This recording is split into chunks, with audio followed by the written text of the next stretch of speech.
हमारे चैनल को सब्सक्राइब करें और बेल आइकन दबाएं। हाय, मैं हूं आदित्य श्रीवास्तव और आप मुझे अभिजीत के नाम से जानते हैं। For more episodes of CID, subscribe to Liv Crime and hit the bell icon.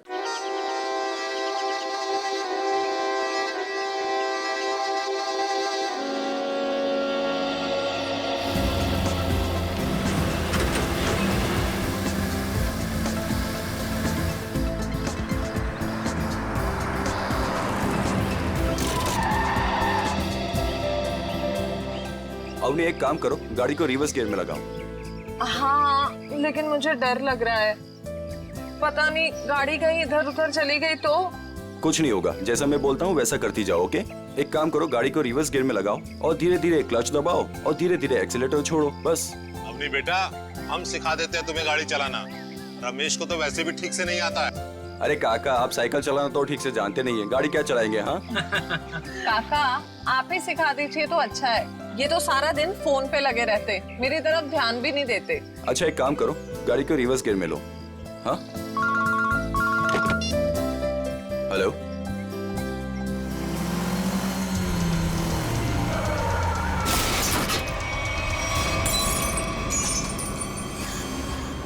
Avani, ये तुमने क्या कर दिया? हाँ,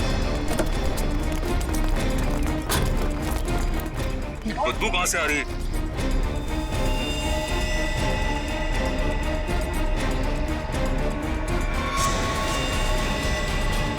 इसके अंदर लाश कहाँ से आ गई? इसमें से बदबू भी कितनी आ रही है? हे भगवान, इन्होंने तो लाश देख ली।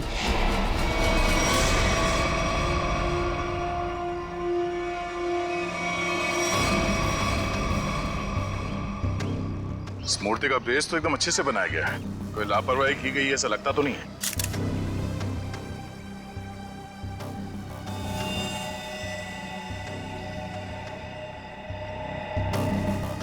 अगर इस मूर्ति में इसको रखा क्यों होगा? और वो भी ऐसे चहल पहल वाली कॉलोनी के बीच में रखी गई मूर्ति। वो भी ऐसे कॉलोनी के बीचों बीच जहाँ पे इतनी चहल पहल है।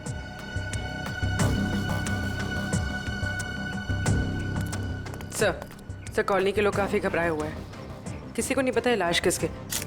और सर, इस कॉलोनी से कोई गायब भी नहीं हुआ है। चलो देखते हैं।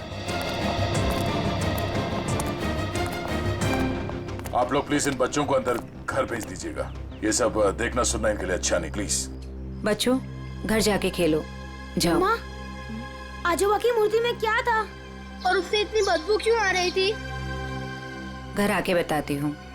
बच्चों, मम्मी की बात सुनना चाहिए। हाँ, जाओ घर के अंदर जाओ। आपके बच्चे ने कहा कि ये मूर्ति उनके दादाजी की? जी, मेरे पिताजी की मूर्ति थी। सुमित प्रकाश नाम था उनका। उनकी मूर्ति क्यों बनवाई थी? मेरे पति एक इंजीनियर और साइंटिस्ट थे। सूखे इलाकों के लिए उन्होंने एक नई सिंचाई पद्धति का आविष्कार किया था। इसी से खुश होकर गवर्नमेंट ने उन्हें ये जमीन दान में दी थी। और सुमित जी इतने महान थे कि उन्होंने वो जमीन कॉलोनी को दान कर दी थी और हमने उसी जमीन पर ये बच्चों के लिए ये पार्क बनवा दिया। इसीलिए हमने उनके सम्मान में इस पार्क में उनकी मूर्ति लगवाई। देखिए, ऐसा लगता है कि किसी ने हाल में इस लाश को मूर्ति में छिपाया है। हाँ, कुछ महीनों पहले। आप लोग बता सकते हैं कि मूर्ति यहाँ कब लगाई गई थी? क्योंकि शायद लाश को उसी वक्त अंदर रखा गया था। ये क्या कह रहे हैं सर? ऐसा हो ही नहीं सकता। सुमित जी जिस साल गुजर गए उसी साल ये मूर्ति वहां लगवाई गई थी। कम से कम 39 साल हो गए। 39 साल पहले? तो ये हो सकता है कि जब हाल फिलहाल में मूर्ति बदली गई हो या फिर इसकी मरम्मत की गई हो, तब ये लाश इसमें डाल दी गई हो। जी नहीं, जब से ये मूर्ति लगवाई गई है तब से ना इसकी मरम्मत हुई है और ना इसे बदला गया। ऐसे कैसे हो सकता है? कुछ महीनों पहले मरे हुए आदमी की लाश इतनी पुरानी मूर्ति के अंदर कैसे हो सकता है? शायद ऐसा हुआ हो कि रात के अंधेरे में ये काम हुआ हो और आप लोगों को पता नहीं चला। पूर्वी, जरा वॉचमैन से पता कर। सर, इस कॉलोनी में करीब 200 फैमिलीज रहती है। अगर किसी ने रात को पुतला बदला होता, किसी ने तो देखा होता, लेकिन यहाँ तो किसी ने कुछ देखा ही नहीं। सर, यहाँ पर 2 वॉचमैन हैं। एक दिन में ड्यूटी करता है और एक रात में। और दोनों का ही कहना है कि किसी ने भी मरम्मत का काम होते हुए नहीं देखा। कमाल है, अगर कोई काम हुआ नहीं है तो फिर ये लाश मूर्ति के अंदर आई कैसे? सचिन, 39 साल पहले ये ब्रॉन्ज की मूर्ति खड़ी की गई हो, तब से लेकर आज तक ना किसी ने उसकी मरम्मत की, ना उस मूर्ति को बदल दिया। हाँ सर, 1976 की बात है सर। हाँ, और आज उस ब्रॉन्ज के पुतले के अंदर मिलती है एक लाश, और कॉलोनी के 40 लोग कहते हैं कि उन्होंने कुछ देखा तक नहीं। कैसे हो सकता है मूर्ति के अंदर लाश? दो ही तरीके आते हैं मेरे दिमाग में। एक, या तो पुरानी मूर्ति के अंदर लाश रखी, या फिर नई मूर्ति बनाकर उसके अंदर लाश डालकर उस नई मूर्ति को पुरानी मूर्ति की जगह रखी गई और पुरानी मूर्ति गायब कर दी गई होगी। सर, लेकिन ब्रॉन्ज की नई मूर्ति बनाने के लिए तो कई दौर से गुजरना पड़ा हो। पहले तो उसने प्लास्टर ऑफ पेरिस का ढांचा तैयार किया होगा, फिर उस ढांचे से उसने नया सांचा तैयार किया होगा, और फिर कम से कम 1200 डिग्री सेल्सियस पे उसने उस ब्रॉन्ज को पिघलाकर उसमें डाला होगा, और फिर उसके टुकड़े किए होंगे। टुकड़ों को फिर वेल्डिंग करके जोड़ा गया होगा, फिर मूर्ति तैयार होगी तो उसे खड़ा कर दिया गया होगा। ये कुछ चुटकी भर में थोड़ी होता है, बहुत टाइम लगा होगा, बहुत टाइम लगा होगा। और सर, लाश को मूर्ति में रखा गया होगा, मूर्ति को कॉलोनी में लाया गया होगा, और फिर पुरानी मूर्ति की जगह रखा गया होगा। पूर्वी, इतनी बड़ी मूर्ति कोई गोदी में उठाकर तो नहीं ला सकता। उसे लाने के लिए ट्रक या फिर कोई बड़ी गाड़ी लाई होगी। उसके साथ साथ उसे खड़े करने के लिए क्रेन लाया गया होगा। इतना सब अगर हुआ है, फिर भी कॉलोनी के लोग कहते हैं कि उन्हें कुछ मालूम नहीं, ऐसा कुछ हुआ ही नहीं। सर फिर तो पहला वाला तरीका इस्तेमाल किया गया होगा सर। बॉडी को कॉलोनी में लाया गया होगा और फिर मूर्ति में रख दिया गया होगा। पंकज, मूर्ति को लेटाया गया होगा, उसके बाद उसके अंदर लाश को रखा गया होगा, और फिर उसे खड़ा भी किया होगा। कैसे हो सकता है? कैसे हो सकता है ये? सर, इतना अजीब तरीका लाश को ठिकाने लगाने का, खूनी को ये सब करने की जरूरत क्या थी? वही तो, इतनी तकलीफ क्यों? लाश को ब्रॉन्ज की मूर्ति के अंदर ही क्यों? कोई ना कोई वजह तो जरूर होगी, पर है कौन ये? है कौन ये? लाश है किसकी? कैसे मरा ये? मरा या मारा गया? इस आदमी की उम्र 45 साल है और इसकी मौत इसके सर पे लगी चोट की वजह है। अरे sir sir sir sir, Hindi में बोलेंगे तो मुझे भी समझ में आएगा। क्या बोल रहे हैं? इस आदमी की उम्र 45 साल है और इसकी मौत इसके सर पर लगी चोट की वजह से हुई है। ये हुई ना? Thank you. और कुछ और बता सकते हैं? कोई जादू है? चुटकी बजाऊंगा हो जाएगा? अरे कोई जादू है जो चुटकी बजाऊंगा सब कुछ हो जाएगा? मन तो करता है चुटकी बजा दूं और ये आदमी गायब हो जाए। क्या बोले तुम? मतलब मैं कह रहा था साड़ुंके साहब, आप चुटकी बजा दे तो केस सॉल्व हो जाएगा। कितना किया है, ये तो कुछ भी नहीं है। हाँ, लेकिन अभी मेरा चुटकी बजाने का मूड नहीं। ठीक है, तो मैं उधर बजा लेता हूँ चुटकी। किधर चले जाते हो? हाँ देखिए आप, तारिका जी।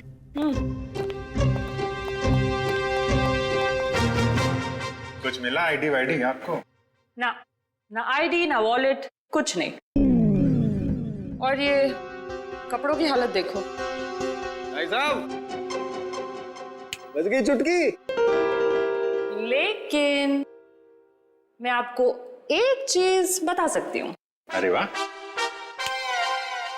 अब बजी चुटकी। मुझे मालूम था तारिका जी, आप मुझे कभी निराश नहीं करेंगे। बताइए। मैं आपको ये बता सकती हूँ कि ये लाश कितने समय तक उस मूर्ति में थी। अच्छा, कितने समय से? ये लाश ब्रॉन्ज की मूर्ति में बंद थी, वातावरण के प्रभाव में आए बिना। कुछ टेस्ट के बाद ये पता चला है कि 2 महीने से ये लाश उस मूर्ति में बंद थी। ओह, मतलब इस आदमी का खून 2 महीने पहले हुआ है? लगता तो ऐसा ही है। लेकिन सर, किसी ने इस लाश को देखा किसी ने उस मूर्ति में रखते हुए? कॉलोनी वाले बता रहे थे कि मूर्ति 39 साल पुरानी है। डॉक्टर साहब, आप ये बता सकते हैं ये मूर्ति नई है या पुरानी है? ये मूर्ति 39 साल पुरानी नहीं है, नई है। ओह, मतलब इस मूर्ति को वहां पे ट्रक में लाया गया होगा। किसी ने ट्रक को देखा कैसे नहीं? मुझे नहीं पता। सालू के साहब, किसी ने उस क्रेन को कैसे नहीं देखा जिसके जरिए उस मूर्ति को अपनी जगह पे रखा गया? मुझे नहीं पता। सालू के साहब, उस मूर्ति में वेल्डिंग कब और कैसे की गई? मुझे नहीं पता, मुझे नहीं पता, मुझे नहीं पता। ठीक है सर, मुझे लगता है लाश की गंध की वजह से सालूम के साहब का दिमाग खराब हो गया है। क्या बोल रहा है? क्या बोल रहा है? क्या बोल रहा है? क्या बोल रहा है? देखो, मुझे परेशान मत करो, मुझे इस लाश का चेहरा भी बनाना है। Don't disturb me. सर, आपसे कोई सवाल नहीं करेंगे, आप चेहरा बनाइए। चलो, एक बात तो ये पता चल गई कि मूर्ति नहीं है और किसी ने उसमें लाश रखी है। और कैसे सर? कैसे और कब का पता बाद में लगाएंगे। पहले ये पता लगाना है कि ये नई मूर्ति बनाई किसने।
दुकान में तो कोई नहीं दिख रहा।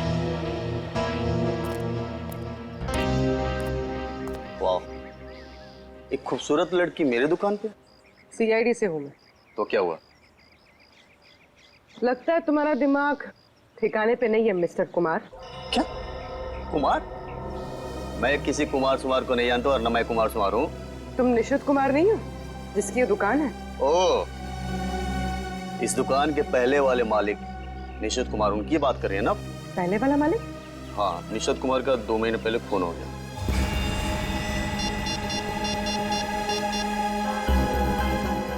हेलो, अभिजीत साहब।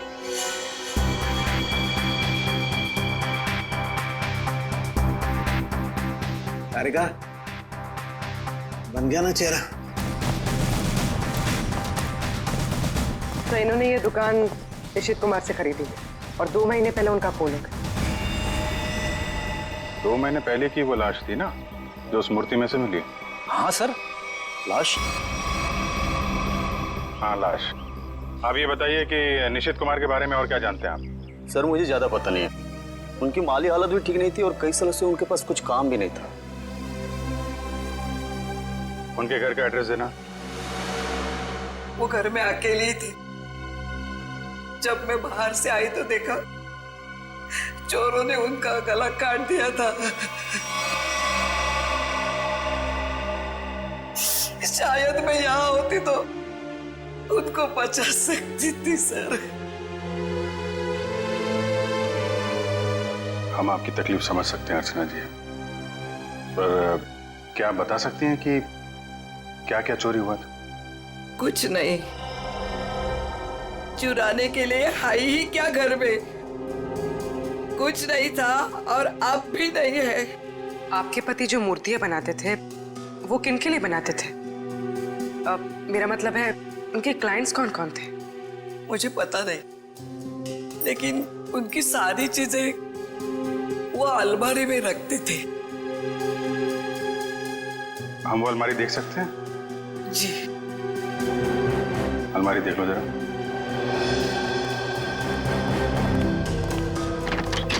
अर्चना जी, ऐसा भी हो सकता है कि ये चोरी का मामला ना हो। मैं समझी नहीं सर कुछ। निशित जी का कोई दुश्मन भी था जो उनकी जान लेना चाहता हो? सर, मामूली सा शिल्पकार का दुश्मन कौन हो सकता है?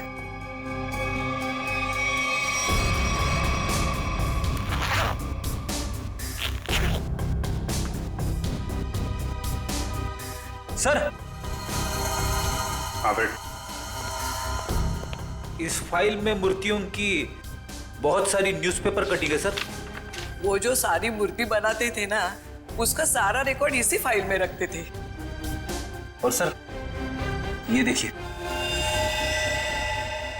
तो ये मामला है, सुमित जी की मूर्ति भी इन्होंने बनाई थी 1976 में।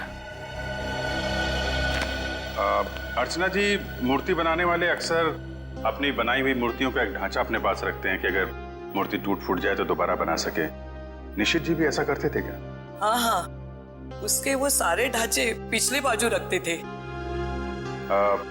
हम वो जगह देखना चाहेंगे।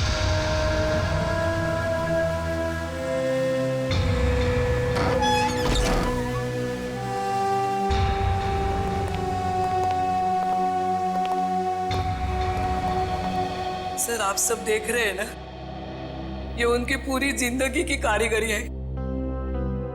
उन्होंने जितनी भी मूर्तियां बनाई थी, उन सबका एक एक ढांचा यहाँ है।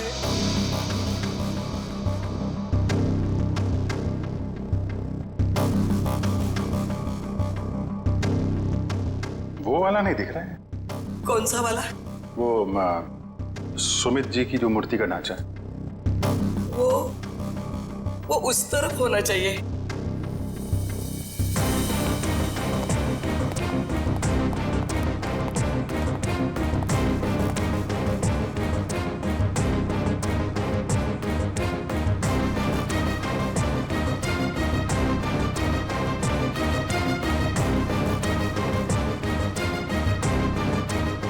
आप क्या देख रहे हैं?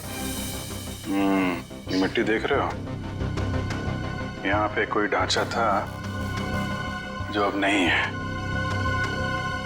अर्चना जी, हाँ, वो सुमित कुमार जी की मूर्ति का ढांचा यहीं पे था? हाँ, यही था। ले गए? सर, आपका मतलब उन चोरों से थे नहीं? सुमित कुमार जी की मूर्ति का ढांचा चोर चुरा के ले गए। ऋषि जी का खून इस ढांचे की वजह से हुआ है। लेकिन सर, सुमित जी की मूर्ति का ढांचा चुरा के चोर क्या करेंगे? उस ढांचे की मदद से सुमित जी की नई मूर्ति बनाई गई और उस लाश को उसमें डाल दिया गया। लेकिन सर, हमें कैसे पता चलेगा वो लाश किसकी है? साड़ू के साहब लगे हैं ना लाश का चेहरा बनाने में। एक बार चेहरा बन जाए, सारी कहानी सामने आ जाएगी। हाँ डॉक्टर साहब, बन गया चेहरा?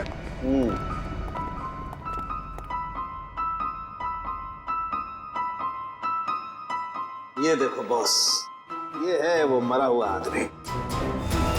क्या? ये कैसे हो सकता है? डॉक्टर साहब, ये क्या मजाक है? भाई साहब, मैं मजाक नहीं कर रहा हूँ, यही है उस आदमी का चेहरा, ऐसा ही दिखता है वो। मैं जानता था, मुझे बिल्कुल पता था ये कुछ ऐसा करेंगे जिससे सारा केस उलट जाए। क्या बात कर रहे हो यार तुम? मैं ऐसा क्यों करूंगा? क्या हो गया तुम्हें? अभिजीत, ये क्या कह रहे हो तुम? ये उसी आदमी का चेहरा है। सर, मजाक क्यों करेंगे? क्योंकि डॉक्टर साहब ने जो चेहरा बनाया है वो मूर्ति का चेहरा है। सुमित जी का चेहरा है जो 39 साल पहले मर चुके हैं। इस चेहरे में सिर्फ मूंछ लगाना बाकी। क्या बात कर रहे हो? ये आप बताइए, आपने बनाया है चेहरा? तो मैंने तो वही बनाया है जो मुझे खोपड़ी ने बताया। मैंने तो मूर्ति देखी भी नहीं है यार। तो आप देख लीजिए, ये मूर्ति है। ये तो वाकई वही चेहरा है जो मैंने बताया। ऐसा कैसे हो सकता है? सर, ये आदमी 39 साल पहले मर चुका है। आज जिंदा होता तो 80 साल का होता। और आपने कहा था ना कि ये मरा हुआ आदमी 45 साल का। कैसे पॉसिबल है? आई एम सॉरी बॉस, मुझे छुट्टी चाहिए। वो आप देखो सर। पहले हम ये पता लगाने की कोशिश कर रहे थे कि लाश को मूर्ति में रखा कैसे गया। अब हमें यह पता लगाना है कि सुमित जी की लाश सुमित जी की मूर्ति में आई कैसे और क्यों।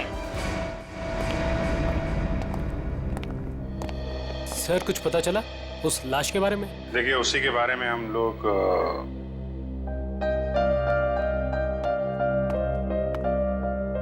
बच्चों, हमें आपकी नानी और मम्मी से कुछ जरूरी बात करनी है। और बातें ऐसी हैं जो आप लोगों को नहीं सुननी चाहिए, तो आप लोग प्लीज अंदर जाइए। क्यों? हम क्यों नहीं सुन सकते? ये बड़ों की बातें हैं, बच्चों का कोई काम नहीं। हमें पता है, हमारे आजोबा की मूर्ति में से लाश मिली है ना। आप उसी के बारे में बात करने आए हो ना? हाँ, और कुछ जरूरी बातें हैं। आप लोग अच्छे बच्चे हो ना? हो ना? प्लीज अंदर जाओ।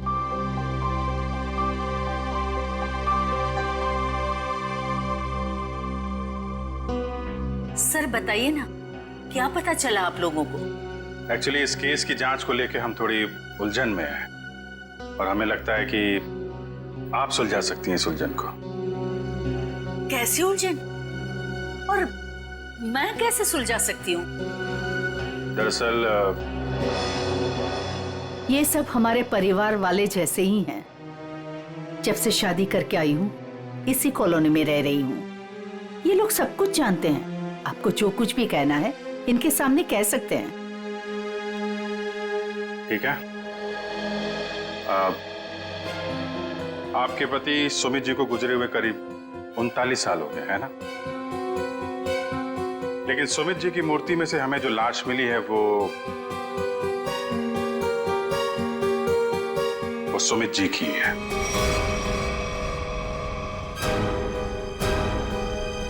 ये कैसे हो सकता है? ऐसा ही हुआ है। ये देखिए।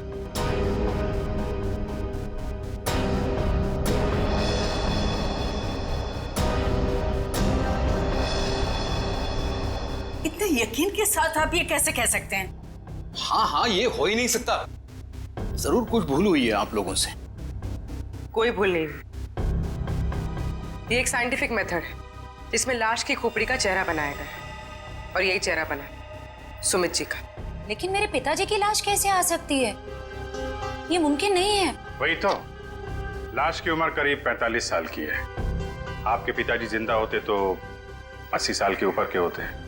अब बात यह है कि 80 साल का आदमी 45 साल का कैसे हो गया?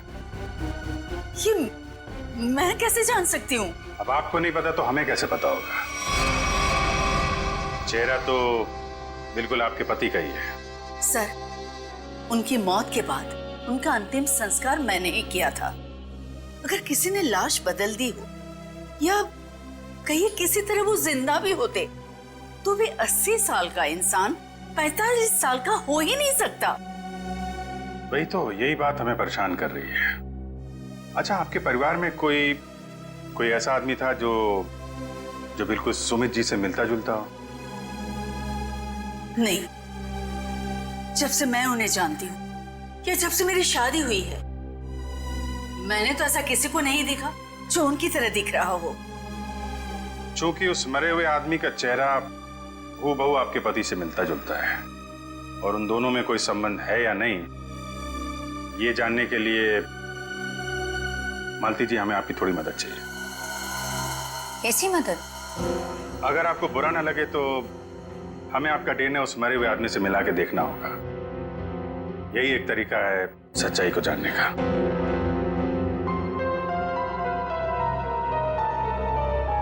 ठीक है, मैं तैयार हूँ, क्योंकि हम भी इस सवाल का जवाब चाहते हैं।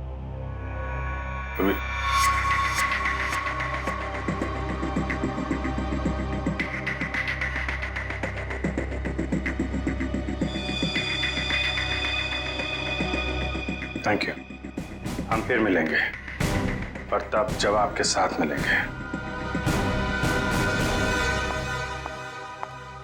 आता रेखा जी, डीएनए रिपोर्ट आ गई? पार्शियल मैच है। क्या पार्शियल मैच है? देखा, इसका मतलब सालू के गलत नहीं था बॉस। ये आदमी सुमित के परिवार का ही।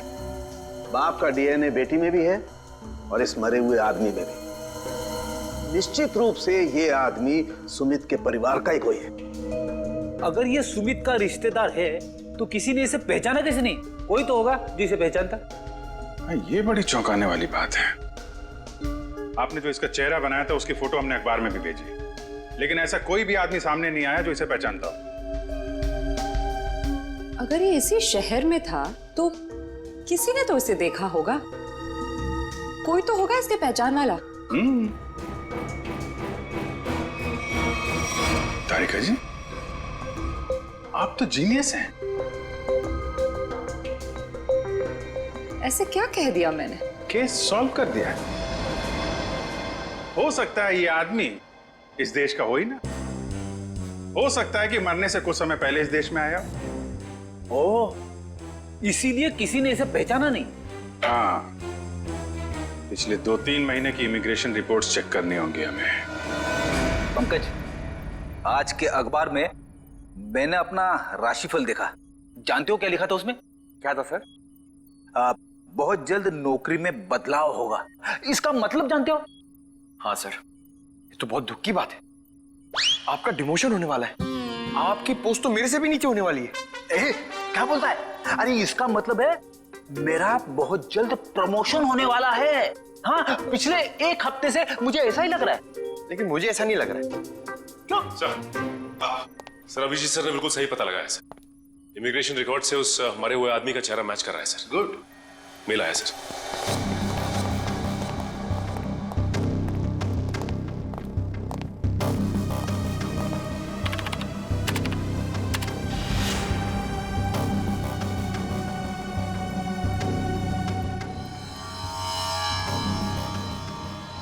सचिन, ये तो बिल्कुल सुमित जैसे ही दिखता है। इसका नाम ब्रेंडन है, उम्र 45 साल और 2 महीने पहले यूके से आया था सर। मतलब आते ही मौत हो गई उसकी। सर इसका नाम तो अंग्रेजों जैसा है पर लगता है इंडियन है। इस ब्रेंडन का घर का पता, फोन नंबर कुछ है? हाँ सर, जरूर। पूर्वी, इस नंबर पे फोन करो। घर का ही फोन नंबर होगा ही। उसके माता पिता से बात करो, मगर सावधानी से। शायद उन बेचारों को पता भी नहीं होगा ब्रेंडन के साथ क्या हुआ है। और देखो बातचीत में कुछ पता चलता है क्या इस ब्रेंडन के बारे में। सर। हाँ सर, मैं सीआईडी छोड़ रहा हूं। अब और बर्दाश्त नहीं होता, मैं पागल हो जाऊंगा। क्यों? ऐसा क्या हो गया?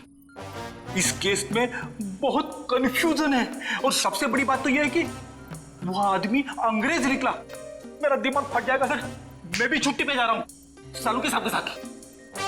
अभी जाओ, अभी जाओ, इसी वक्त। बोरिया भी सरा बांधो, निकल जाओ सीआईडी से। जाओ और कुछ समय बिताओ अपनी बीवी के साथ, शायद कुछ अकल आ जाएगी। जाओ। सर, आपका राशिफल तो सही निकला। नौकरी में बदलाव मतलब आपका रेजिग्नेशन, इस्तीफा।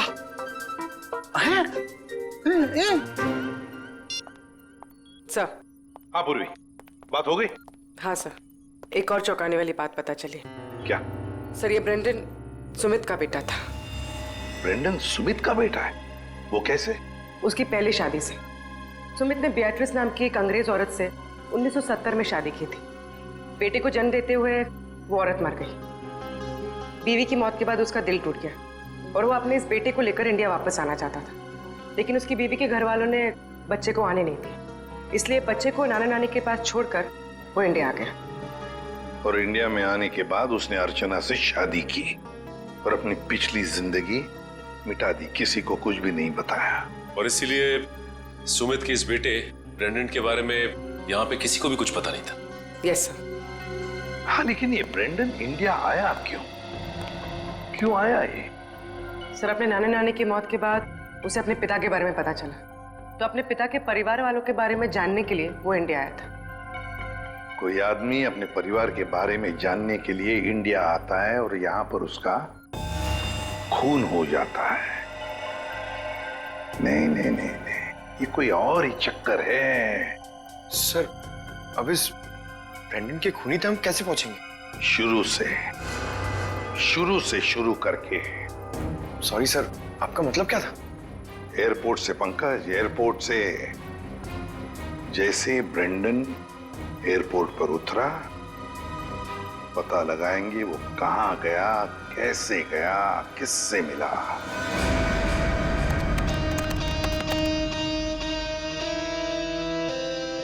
सर, ये फुटेज एयरपोर्ट के अराइवल गेट की है सर, जब ब्रेंडन इमिग्रेशन से बाहर निकल चुका था। सर, ये रहा ब्रेंडन, ये कैप वाला आदमी ब्रेंडन से मिलने आया? कैप की वजह से उसका चेहरा ठीक से दिख नहीं रहा है।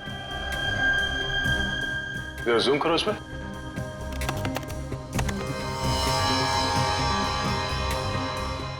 ऐसा लगता है कि जानबूझकर ये आदमी अपना चेहरा छुपा रहा है। ये चाहता नहीं है कि उसका चेहरा कैमरे पे कैप्चर हो। आगे बढ़ो। सर, ये दोनों तो पार्किंग की तरफ गए। इसका मतलब इस कैप वाले आदमी की गाड़ी पार्किंग में है। एक काम करो, इन दोनों के बाहर निकलने से आधे घंटे तक जितनी भी गाड़ियां एयरपोर्ट के पार्किंग लॉट से बाहर निकली है उन सब के डिटेल्स निकालो। पता चल जाएगा इस कैप वाले की कौन सी गाड़ी है। सर, वो आदमी ब्रेंडन को जब एयरपोर्ट की पार्किंग में लेके गया, उसके आधे घंटे बाद तक ये सारी गाड़ियां बाहर जाती रही सर। बस वे ठीक है, एक एक को फोन करो और पता लगाओ किस पैसेंजर को इन्होंने एयरपोर्ट से पिकअप किया और कहां जाके छोड़ा।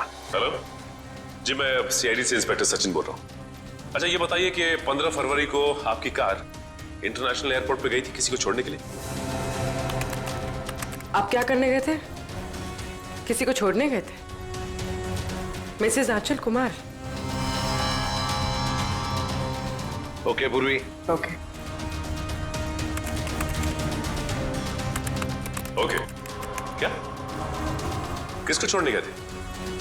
Peter Frank. अच्छा, ये कौन सी फ्लाइट से आए? ओके।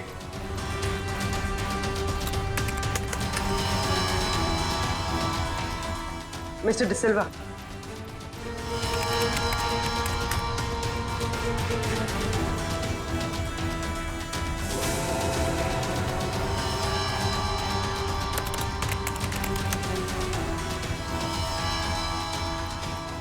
ओके पूर्वी, अब बचा है सिर्फ एक नंबर, ये VH 543259।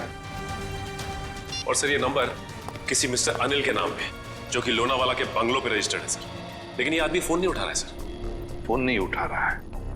लगता है ये अनिल ही पिकअप करने आया था ब्रेंडन को एयरपोर्ट पर। सर, कहीं इस अनिल ने तो ब्रेंडन का खून नहीं किया? हो सकता है पूर्वी, एक बात तो पक्की है, इस अनिल का जरूर कोई ना कोई संबंध है ब्रेंडन के खून के साथ। सरकार के रजिस्ट्रेशन के हिसाब से अनिल जी का घर यही है। काफी पैसे वाला लगता है ये अनिल जी। इतना बड़ा बंगला, वो कार। लेकिन इस अनिल जी को ब्रेंडन से क्या काम पड़ गया? सर, मुझे तो लगता है कि इस ब्रेंडन को इंडिया में कोई जानता ही नहीं होगा। ब्रेंडन को इंडिया में कोई जानता नहीं था तो ये अनिल एयरपोर्ट क्यों गया था उन्हें लेने? उसके बाद ये ब्रेंडन गायब कहाँ हो गया? कोई दरवाजा खोल क्यों नहीं रहा? जी, कौन है आप लोग और क्या चाहिए? आपके मालिक अनिल जी से मिलना है। कहाँ है वो? वो नहीं है। आप क्यों पूछ रहे साहब? देखिए, बेमतलब परेशान मत करिए, नहीं तो अभी पुलिस को फोन कर देंगे। हम लोग सीआईडी से हैं। सीआईडी? सीआईडी कहाँ से?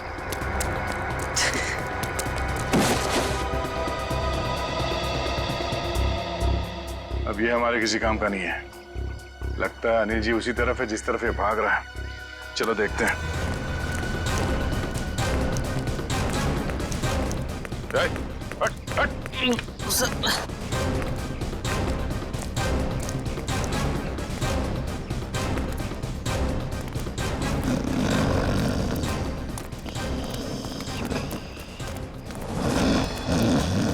लगता है यही अनिल जी है। अनिल जी, मालिक और नौकर एक साथ शराब पी रहे थे यहाँ पे। अनिल जी, अनिल जी, जी। हम ये जानने आए कि कुछ महीने पहले आप ब्रेंडन को एयरपोर्ट से लेकर कहाँ गए थे? एयरपोर्ट? ब्रेंडन? मैं कुछ नहीं समझ पा रहा यार, क्या बोल रहे हो तुम? हम ये कह रहे हैं कि ब्रेंडन को लेके आप एयरपोर्ट से आए थे और ये हमने सीसीटीवी फुटेज में देखा है।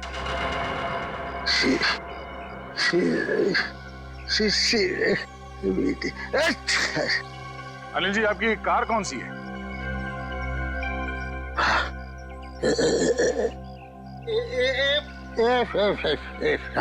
सच्चाई तो ये है कि ना तो ये बंगला आपका है और ना ही वो कार।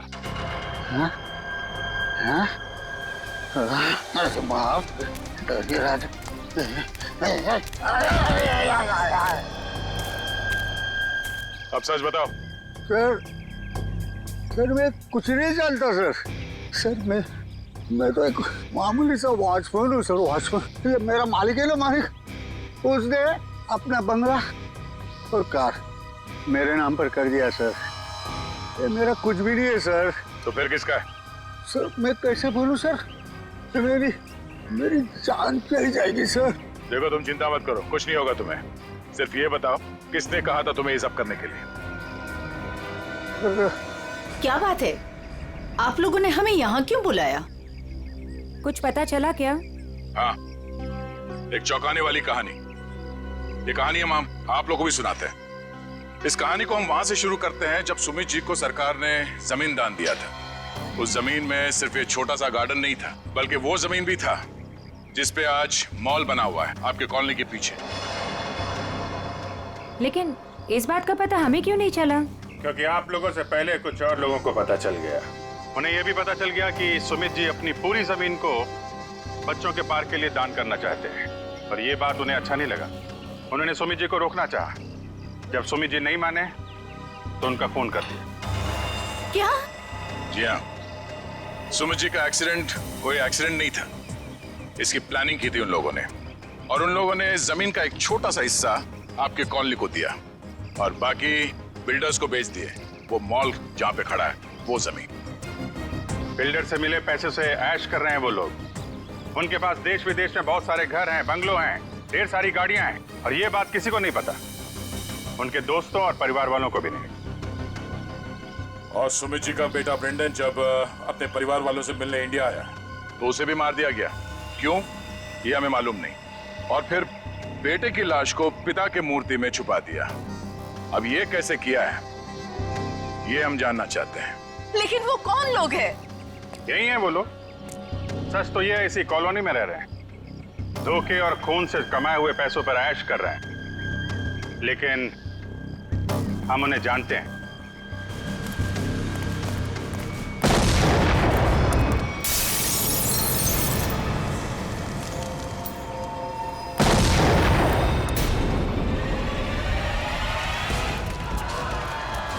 अजय को पीछे आइए जल्दी।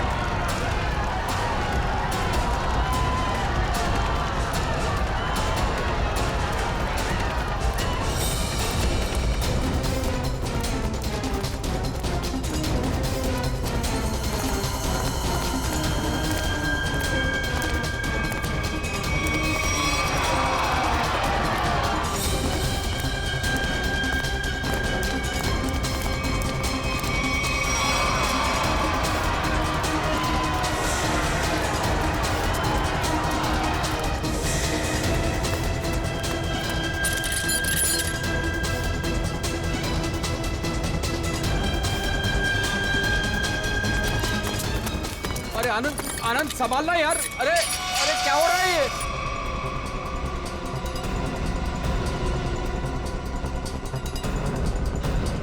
कहाँ भाग रहे हो? अरे सर उतारिए हम लोगों को। सर मर जाएंगे हम। सर नीचे उतारिए प्लीज। सर हमने तो तुम दोनों का नाम भी नहीं लिया था। हाँ, मगर तुम लोगों के लोनावले वाले बंगले पे गए थे हम लोग। नीचे उतारिए ना। अरे तुम लोग तो वैसे ही गिरे हुए आदमी हो। सुमित जी और ब्रेंडन का खून किया तुम लोगों ने। नहीं सर, वैसे हमें पता चल गया, तुम लोगों को मालूम पड़ गया था कि तुम्हारे करतूत के बारे में हमें पता चल गया। सर नीचे उतारिए प्लीज। इसलिए कॉलोनी वालों की जान को नुकसान पहुंचा है, हाँ? और अब उसका भगदड़ का सहारा लेके भाग रहे तुम लोग। सर उतारिए हमें। सर नीचे उतारिए प्लीज। नीचे उतारिए ना मर जाएंगे सर। सर नीचे उतारिए ना।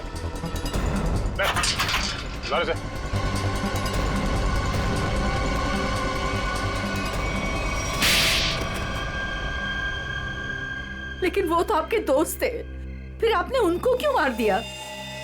क्योंकि इनके लिए पैसा दोस्ती से ज्यादा मायने रखता है। लेकिन ब्रेंडन को क्यों मारा? सर एक्चुअली हम उसे मारना नहीं चाहते थे। हम उसे एयरपोर्ट से सीधा हमारे खाली पड़े हुए फ्लैट पे लेके गए। हमने सोचा था हम उसके बाप के मरने की झूठी कहानियां सुनाकर उसको यूके वापस भेज देंगे, और उसने हमारी वो बातें सुन ली थी जिसमें हमने सुमित को मारने का जिक्र किया था। इसके लिए उसको मारा सर। लेकिन उसकी लाश मूर्ति में क्यों छुपाई? हम नहीं चाहते थे कि उसकी लाश किसी भी हालत में सीआईडी को मिले। अगर हम उसे जलाते, दफनाते या किसी तालाब झील में उसकी लाश छोड़ देते तो एक न एक दिन तो लाश मिल ही जाती ना। फिर तो हम पकड़े जाते।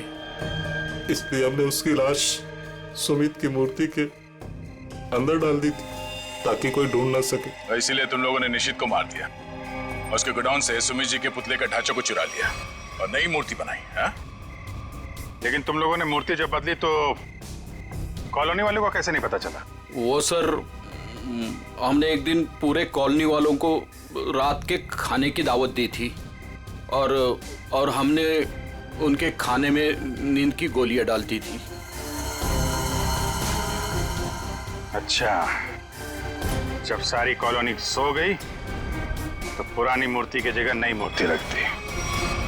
अगर अवनी अपने कार से उस मूर्ति को ठोकर नहीं मारती तो इनके काले कारनामों से पर्दा नहीं हटता। लेकिन सच्चाई में एक ताकत होती है जो कभी छुपती नहीं, और जुर्म में भी वही कमजोरी होती है, वो भी कभी छुपती नहीं। इन्हें हमारे हवाले कर दीजिए, इन्हें सजा अब हम देंगे।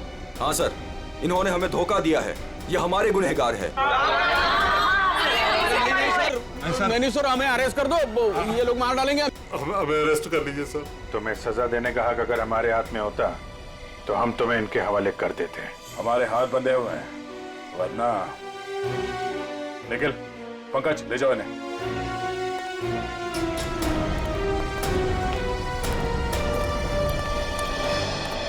बेटा, आप लोगों का बहुत बहुत शुक्रिया कि आप लोगों ने ये गुत्थी सुलझाई और छिपे हुए गुनहगारों को पकड़ लिया।